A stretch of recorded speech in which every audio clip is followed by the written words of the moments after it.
அதான் பிரச்சனையெல்லாம் முடிஞ்சிருச்சு, இன்னும் எதை பத்தின யோசனையில இருக்கா அப்படின்னு கேட்க, அதுக்கு மீனா சொல்றாங்க, இல்லைங்க, அதெல்லாம் ஒண்ணும் இல்லை, நான் வேற எதை பத்தியும் யோசிக்கலைங்க அப்படின்னு சொல்ல, உன் முகத்தை பார்த்தாலே தெரியுது, என்னன்னு சொல்லு, திரும்ப அருண் இங்க ஏதாவது பிரச்சனை பண்ணானா அப்படின்னு சச்சா அதெல்லாம் ஒன்றும் இல்லைங்க அப்படின்னு சொல்லிட்டு இருக்காங்க. நான் அவசரமா வெளியே கிளம்பணும், போயிட்டு வரேன்னு சொல்லும்போது, எங்க மீனா கிளம்பிட்டேன்னு சொல்லி கேட்க, இல்லைங்க, பூ கொடுக்கணும், ஒரு அக்கா கேட்டிருந்தாங்க, நான் மறந்தே போயிட்டேங்க நான் சொல்லிட்டு போக, இவ ஏதோ சரியில்லாம தான் இருக்கா, போயிட்டு வரட்டும், என்ன இதுன்னு கேட்டுக்கலான்னு முத்து நினைச்சிட்டு இருக்காங்க. மீனா போயிட்டு இருக்கும் போதே பல யோசனைகள்ல வண்டியை ஓட்டிட்டு போயிட்டு இருக்காங்க.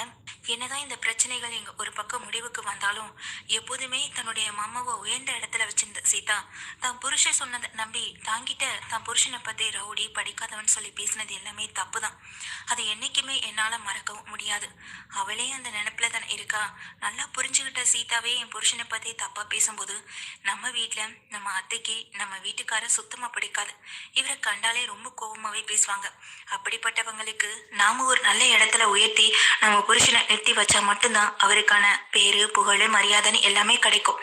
இனிமேலாம் படிக்கிறதுன்றது ரொம்ப பெரிய கஷ்டம். ஆனா அதை தவிர்த்து திறமையாலையும் முன்னேற முடியும்ல அப்படி நினைச்சிட்டு மீனா போயிட்டே இருக்கும்போதான் அங்க டிராபிக்ல அந்த அருண் நிக்கிறத பாக்குறாங்க. திறக்குன்னு வண்டியை நிறுத்திட்டு அருண் பக்கம் போறாங்க. அருண் எதுவுமே பேசாம டியூட்டியை மட்டுமே பார்த்துட்டு இருக்க மீனாவை பார்த்தும் பார்க்காத மாதிரி நிக்கிறாங்க. நான் உங்ககிட்ட கொஞ்சம் பேசணும்னு சொல்ல, நான் டியூட்டி நேரத்துல எதை பத்தியும் பேசுறதா இல்லைன்னு சொல்லும்போது, ஆமா நீங்க டியூட்டி நேரத்துல இதை தவிர மற்ற எல்லா விஷயத்தையுமே பண்ணுவீங்க நீங்க மீனா சொல்ல, இப்ப எதுக்கு தேவையில்லாம இங்க வந்து பிரச்சனை பண்ணிட்டு இருக்கீங்க, உங்களால முடிஞ்சதை தான் நீங்க பாத்துட்டீங்கல்ல அப்படின்னு சொல்ல, அது எதுவுமே நாங்களா செய்யலை அருண், நீங்க செஞ்சீங்க, அதுக்கான பலனை நீங்க அனுபவிக்கிறீங்க, அவ்வளவுதான்.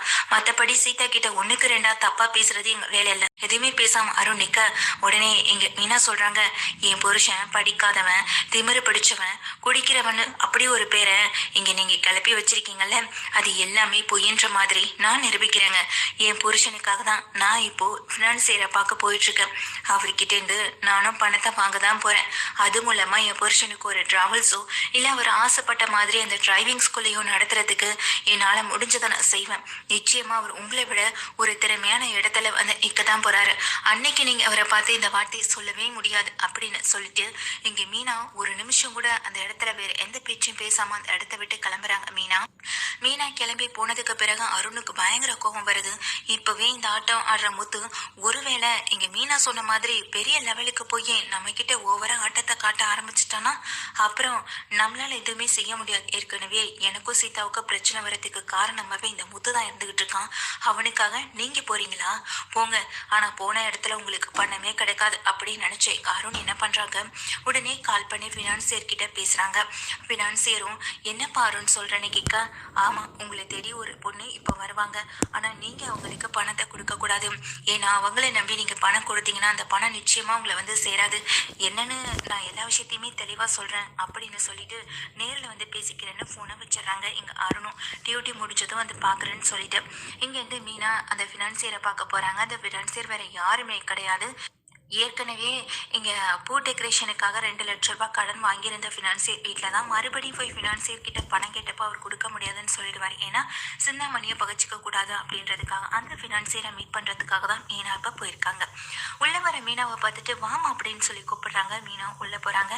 என்னம்மா என்ன விஷயம்னு சொல்லி கேட்க, எனக்கு ஒரு உதவி தேவைப்படுதுன்னு சொல்ல, என்னம்மா அப்படின்னு சொல்லி கேட்குறாங்க.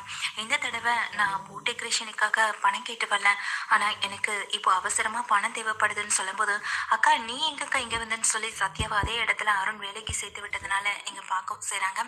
சத்யா உங்க தம்பி தானே? ஆமா எனக்கு ஞாபகம் இருக்கு, ஒரு நாள்